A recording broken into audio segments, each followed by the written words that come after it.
나폴레옹 힐이라고 하는 사람이 자기 책에서 인간이 태어나면서부터 안고 사는 6가지 공포를 정리를 했습니다. 하나는 가난에 대한 공포고, 그리고 늙음과 죽음에 대한 공포고, 실연에 대한 공포고, 질병에 대한 공포, 그리고 비판에 대한 공포입니다. 6가지 우리 다 가지고 있는 것들이지요. 이 중에서 비판에 대한 공포가 참 유별나도록 끈질깁니다. 억울한 오해를 받을까봐, 근거 없는 말로 인해서 나의 평판이 무너질까봐 사람들은 스스로 방어막을 치고 관계를 이렇게 자꾸 좁혀가면서 인생을 살아갑니다. 이 비판의 공포라고 하는 것은 사람들이 모여있는 자리에서 내 이름이 언급되어지며, 그러다 갑자기 내 얼굴 보면서 대화가 멈추고, 아니면 나 모르는 무슨 모임이 있을 때 그런 모습을 보면서 이야기를 들으면서 사람들은 자기도 모르게 막 심장이 두근두근거리고 무슨 말을 들었는지 무슨 말을 했는지 온갖 상상을 하게 되지요.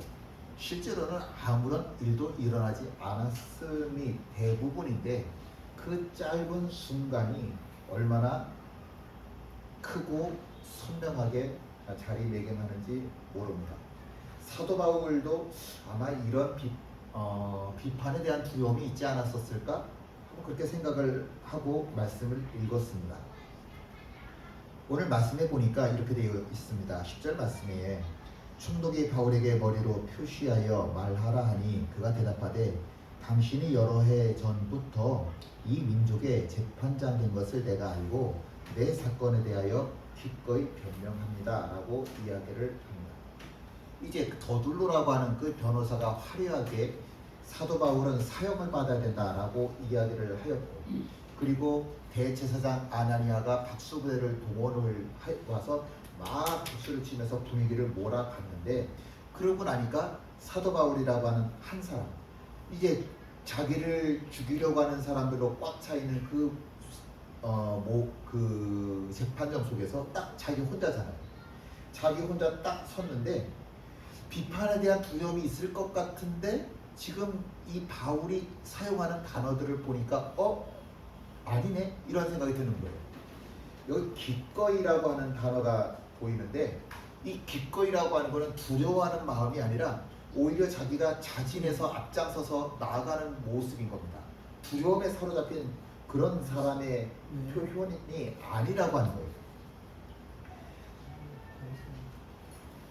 11절 말씀에 당신이 아실 수 있는 바와 같이 내가 예루살렘에 예배하러 올라간 지 12일밖에 안 되었습니다 라고 이제 그 이야기를 시작을 하게 되는데, 3차 전도 여행을 마치고 예루살렘에 도착해서 그때부터 일주일 동안 결례라고 하는 정결 의식을 행했잖아요.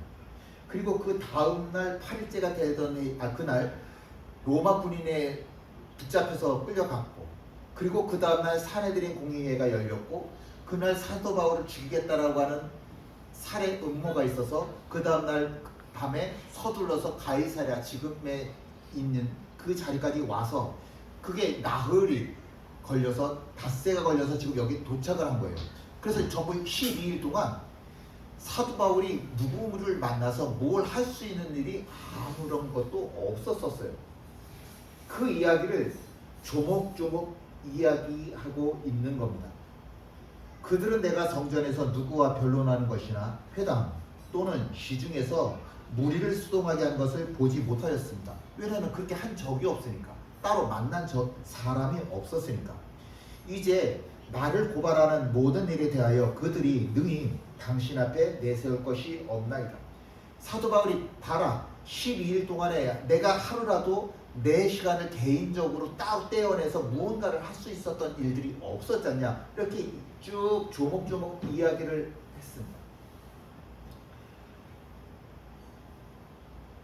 그러나 이것을 당신께 고백하리라. 나는 그들이 이단이라 하는 도를 따라 조성의 하나님을 섬기고 율법과 선지자들의 글에 기록된 것을 다 믿으며 그들이 기다리는 바 하나님께 향한 소망을 나도 가졌으니 곧 의인과 악인의 부활이 있으리라 함이니이다.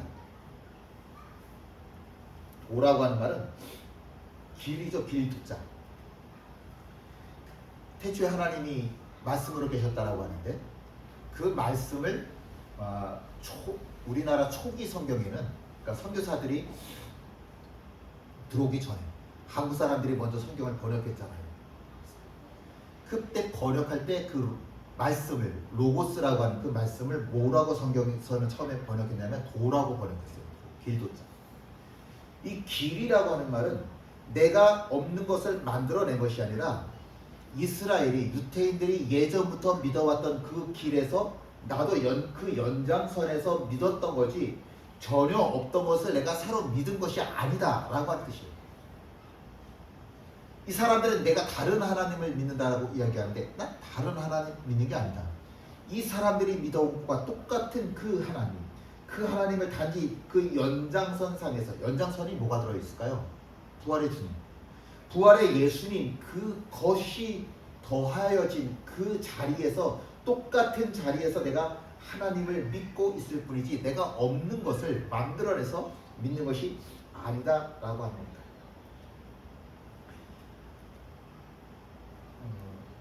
이렇게 이야기를 하면 당연히 사도 바울을 죽이겠다라고 저 예루살렘에서부터 수십 명을 이끌고 내려온 아나니아가 변호사까지도 있으니까 무슨 소리야 이러고 대꾸를 해야 되는 상황이 되어진 거죠.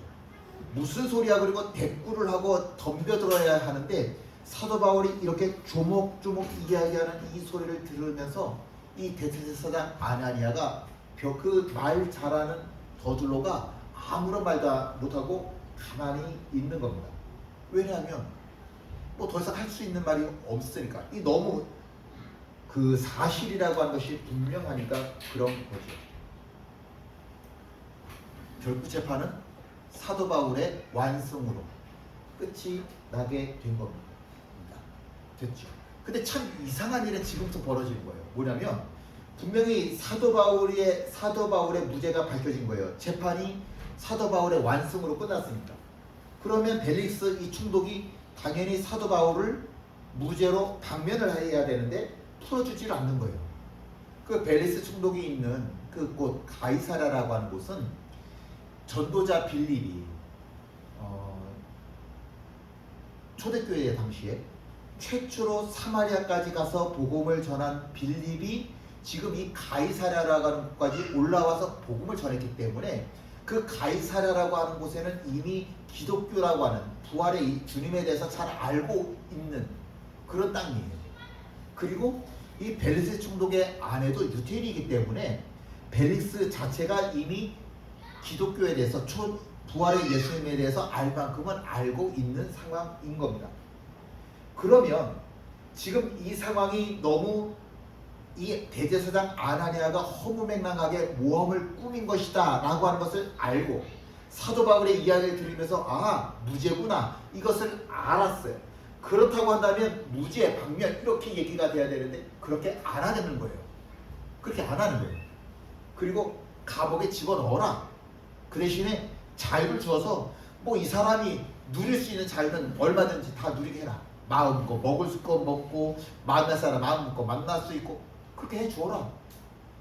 뭔가 좀 무죄인데 왜 이렇게 조치를 하지? 왜 이런 판결을 내리지? 싶은 그런 상황이 된 겁니다. 왜냐하면 이 아나니아가 벨릭스 총독이 부임할 때부터 뇌물을 계속해서 지금 6년 동안 계속해서 해왔잖아요. 그러니까 이 뇌물을 바쳐온 아나니아라고 하는 이 사람을 벨릭스가 무시할 수가 없는 거예요. 무죄로 판결을 내릴 수가 없는 상황이라고 해요. 또 하나, 이 사도 바울을 가만히 보니까 신흥 종교의 교주 같아요. 신흥 종교의 교주면 돈 얼마나 많겠어요. 그러니까 당연히 이 사도 바울에게서부터 뇌물을 받을 거라 기대하고서는 뇌물을 받으면 그때 가서 사도 바울 무죄 방면해주면 되니까 사도 바울을 감옥에 집어넣어라 이렇게 해버리는 거죠. 그래서 감옥에서 자그마치 2년이라고 하는 시간을 더 보내게 되는 겁니다. 근데 뇌물을 너무 좋아하는 거예요. 뇌물을 너무 좋아하니까 결국에는 나중에 시간이 흘러 나중에는 이 벨리스가 네로 황제의 귀에 저 벨리스는 뇌물밖에 몰라 그런 소문이 들어가고 그래서 그 자리에서 쫓겨나는 사태가 일어나게 됩니다. 그리고 이제 또 다른 베스도라고 하는 총독이 부임을 하게 되면서 나중에 사도 바울이 로마로 가게 되는 거죠. 어쨌든 지금은 아무런 일도 일어나지 않는 거예요. 무죄라고 하는 상황이 벌어졌는데 무죄라고 하는 게 밝혀졌는데도 불구하고 사도 바울의 눈에는 다른 사람들 눈에는 아무것도 보이지 않는 아무것도 변하지 않는 그런 상황이 돼버리고 만 겁니다. 이 말씀을 읽다가 좀 답답해지더라고요. 뭐지? 뭔가 될 것 같다가 주저앉아 버리는 것 같고 뭔가 풀릴 것 같은데 문이 열릴 것 같다가 다시 닫혀져 버리고 자그마치 2년이라고 하는 시간 동안 더 감옥에 있어야 된다고 한다면 아무리 자유스럽게 만날 사람 만나고 먹을 거 먹고 그게 네 마음대로 해 그런 자유가 보장되었다 하더라도 감옥은 감옥이잖아요. 그 2년이라고 하는 시간 동안 감옥에 또 갇혀져야 한다고 한다면 사도 바울의 마음은 어떨까? 좀 제가 사도 바울 입장에서 괜히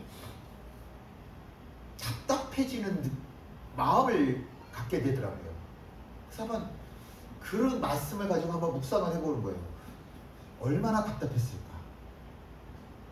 답답할 거 하지 않으세요? 여러분은 어떠실까요? 내가 무죄인데 근데 감옥에 있어야 돼. 뭔가 일이 일어나야만 할 것 같고 내 마음은 급한데 이 닫혀져 있는 문이 도무지 열려지지를 않아. 이럴 때 우리들의 마음이 어떨까? 함께 읽겠습니다. 여호와여 주께서 나를 살펴보셨으므로 나를 아시나이다. 주께서 내가 앉고 일어섬을 아시고 멀리서도 나의 생각을 밝히 아시오며 나의 모든 길과 내가 눕는 것을 살펴보셨으므로 나의 모든 행위를 깊이 아시오니 여호와여 내 혀의 말을 알지 못하시는 것이 하나도 없으시니.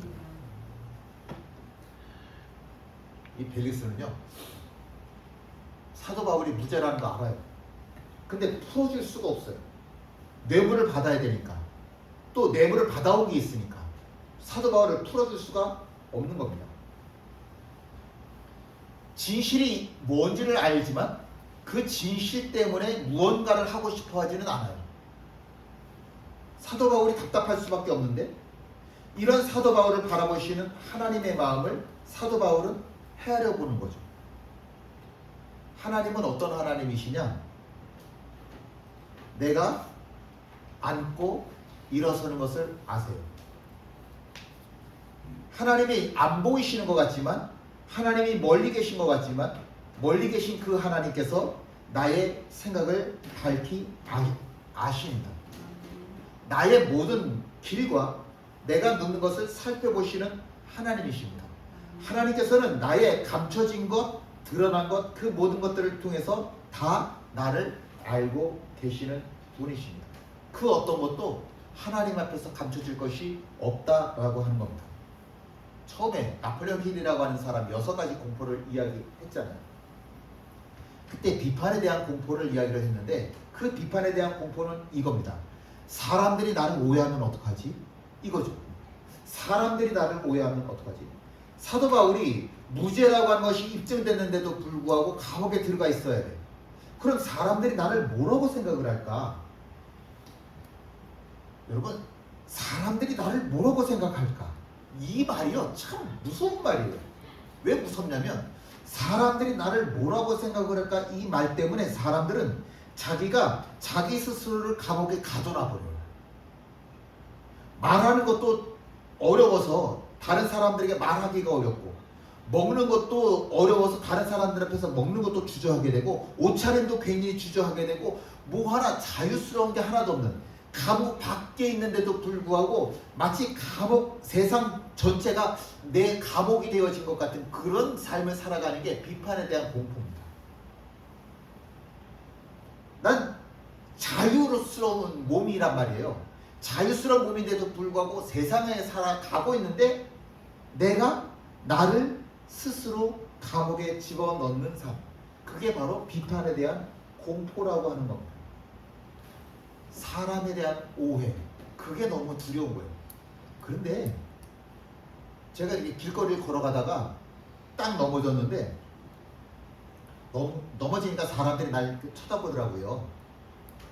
당연히 이렇게 멀쩡한 사람이 넘어지니까 쳐다보겠지. 근데 그 누구도 제가 넘어졌다는 거 관심 있어 하지 않아요. 그 누구도 제가 넘어졌다는 것 때문에 가슴 아파하지도 않고, 그 누구도 제가 넘어진 것 때문에 기억해가면서 며칠 동안 상처받고 이런 거 한 명도 없다고. 그냥 넘어진 것은 내 몫이고 넘어서 다친 것은 그냥 내 몫이에요. 나 혼자서 느끼는 그런 마음, 나 혼자서 느끼는 그런 아픔인 거지 다른 사람들은 전혀 나에 대해서 신경 안 쓴다. 근데 이 비판에 대한 공포는 왜 그렇게 다른 사람들이 나한테 무슨 말을 하면 어떡하지? 무슨 생각하면 어떡하지? 뭐라고 하면 어떡하지? 그런 사람들의 오해가 너무너무 두려운 거예요. 근데 사도 바울은 반대예요.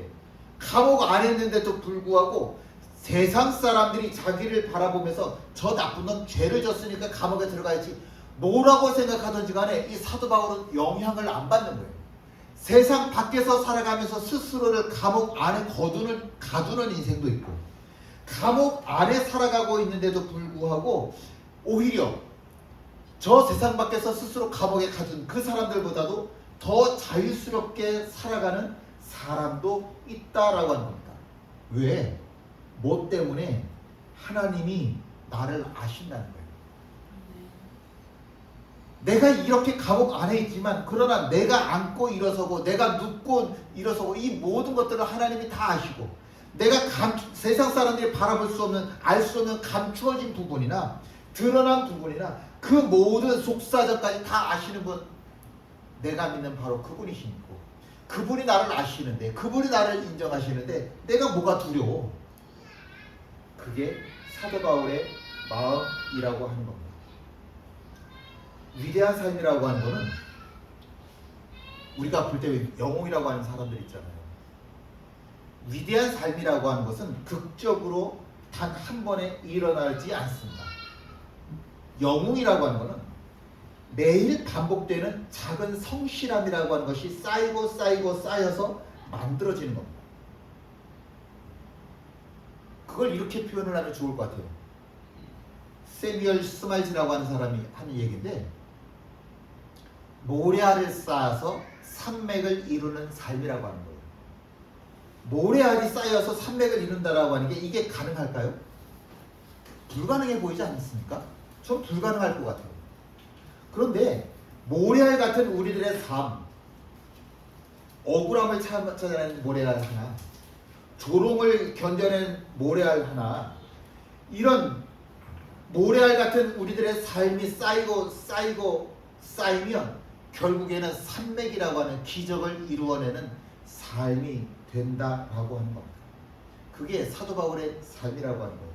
사람들 눈에는 정말 별 볼 일 없어 보이는 감옥 안에 있어서 뭘 이렇게 얘기할 수밖에 없는 정말 형편없어 보이는 조각조각 되어진 것 같은 사도 바울의 인생이, 그게 쌓여서 우리가 알고 있는 가장 위대한 사도 바울이라고 하는 사람을 만들어냈다라고 하는 거죠. 겉으로는 아무것도 일어나지 않았어요. 겉으로는 아무것도 일어난 게 없어요. 그런데 그 안에서 그는 참고, 그 안에서 그는 견디었고, 그 안에서 그는 하루를 순간순간을 이겨나가는 겁니다. 우리가 1년 후에 일을 우리가 이길 수는 없어요. 우리가 이기는 거는 오늘의 삶도 아니죠. 우리가 이겨야 되는 거는 오늘의 삶도 아니고 지금 이 순간이잖아요. 그 지금 이 순간, 내가 만나고 있는 이 순간, 내가 만나고 있는 이 시간이라고 하는 것은 이겨나가는 이런 것들이, 이 모래알들이 쌓여서 산맥을 이루어낸다라고 하는 겁니다. 성경에는 사도 바울이 썼다라고 하는 서신들이 성경이 참 많이 있는데, 그 중에 많은 것들이 옥중서신, 감옥에서 보낸 서신이라고 하는 거예요. 감옥이라고 하는 것이 아무것도 할 수 없는 것이 장소인데, 시간인데, 사도 바울은 감옥 안에 들어가 있을 때 오히려 옥중서신이라고 하는 것을 통해서 자기가 해야만 하는 하나님 앞에서 산맥을 이루어내는 삶을 살아내더라 하는 겁니다. 우리의 신앙생활도 이와 전혀 다르지 않습니다. 여러분, 우리 삶을 통해서 모래알을 쌓아서 산맥을 이루는 삶 살고 싶지 않으세요?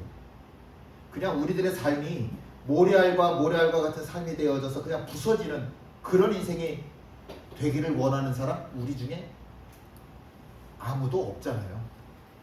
우리 모두가 다 원하는 거는 내가 오늘을 참고 오늘을 이기고 오늘을 참고 오늘을 이기는 모래알 같은 우리들의 삶이 쌓이고 쌓여서 산맥을 이루어내는 삶이 되기를 우리 모두 소망하지 않겠습니까? 새벽에 눈을 뜨고 내가 일어나기 전에 단 1분만이라도 아니면 10초만이라도 하나님 생명 연장시켜 주셔서 감사합니다. 하나님 오늘 하루를 열어주셔서 감사합니다. 그렇게 감사함의 기도를 드리고 시작하는 그 모습. 성경 한 장 다 못 읽어도 좋아요. 그냥 하루에 한 절만 읽어도 좋아요. 하루에 한 절만이라도 읽고자 하는 그 말씀, 그 한 구절. 아무도 알아주지 않고 아무도 보지도 않는 그런 장소에서 내가 하나님의 이름으로 섬기는 작은 섬김의 삶, 이런 것들이 지금 당장 내 삶을 바꾸지는 않아요. 그러나 10초만이라도 내가 하나님을 만나려고 드리는 기도의 시간, 단 10초만이라도 하나님의 말씀을 읽으려고 하는 그 마음, 그 시간, 아무도 보이지 않는 장소에서 내가 하나님의 사람으로 예수쟁이로 살아가려고 하는 그 삶, 이런 것들이 쌓이고 쌓이면서 모래 같은 우리들의 삶이 쌓여 나가면서 산맥을 이루어낼 수 있는 겁니다. 요새 복음서가 하나님의 시간표라고 하는 게 유명하더라고요. 우리 인생에는 하나님의 시간표가 있다고. 우리 모두 개별적, 우리 개인 모두의 삶 속에는 하나님의 시간표가 있어서 그 하나님의 시간표대로 지금 만들어져 가고 있는 거지, 아무것도 없이 그냥 고생만 하다가 이렇게 끝나버리는 인생을 우리는 살아가고 있는 게 아니라고. 될 대로 되라는 인생을 우리는 살아가고 있는 것이 아니라 하나님의 시간표 속에서 모래알이 쌓여서 산맥을 이뤄내는 삶을 살도록 이끌어주시는, 우리 삶에 간섭해 주시는 그 하나님의 손이 있어서 우리가 지금 살아가고 있는 거라고요. 지금 무의미한 일 하나도 없고, 지금 무의미한 시간 하나도 없고, 지금 무의미한 장소 하나도 없습니다. 이 벨릭스의 뇌물보다 더 큰 것이, 더 중요한 것이 뭐냐? 지금 나를 바라보시는 하나님의 눈이라고 하는 겁니다. 함께 읽지요. 이 묵시는 정한 때가 있나니 그 종말이 속히 이르겠고 결코 거짓되지 아니하리라. 비록 거들지라도 기다리라. 지체되지 않고 반드시 응하리라. 우리의 삶에는 반드시 때라고 하는 것이 있습니다. 물론 세상을 살아가는 우리들은 이 때라고 하는 것이 내가 원하는 대로 이루어지지를 않으니까 답답할 때가 한두 번이 아니죠. 그러나 그 하나님의 때라고 하는 것을 우리가 기다리면 비록 더딜지라도 기다려라. 지체되지 않고 반드시 응하리라. 하나님의 말씀이기 때문에 우리 삶에 반드시 이루어질 줄 믿습니다. 이 말씀을 믿고 기다리는 사람의 삶이 바로 모래알을 쌓아 산맥을 이루는 삶의 사람입니다. 그 귀한 기적의 역사가 우리 안에 반드시 일어나게 되기를 주님의 이름으로 축원드립니다. 함께 일어나셔서 찬양하십니다.